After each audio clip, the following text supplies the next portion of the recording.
Hello friends, நான் இப்போ ஒரு குட்டி கதை சொல்ல போகிறேன்.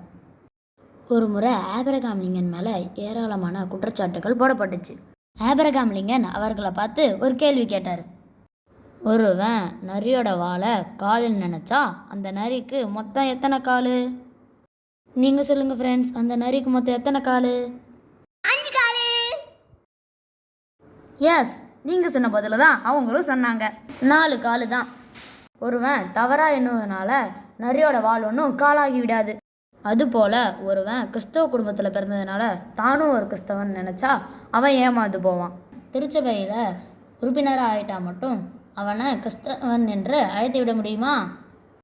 யோவான் 3ஆம் அதிகாரத்தில் இயேசு சொல்லியிருக்காரு, ஒருவன் மறுபடியும் பிறவாவிட்டால் தேவனுடைய ராஜ்யத்தை காண மாட்டான். ஒருவன் ஜலத்தினாலும் ஆவியினாலும் பிறவாவிட்டால் தேவனுடைய ராஜ்யத்தில் பிரவேசிக்க மாட்டான். வெறும் வால் காலாகிவிட முடியாது. மறுபடியும் பிறவாவிட்டால் தேவனுடைய ராஜ்யத்தை காண முடியாது. என்ன கிறிஸ்தவர்களே, நீங்கள் பரலோக கிறிஸ்தவர்கள் தானா? யோசியுங்கள். Thank you friends.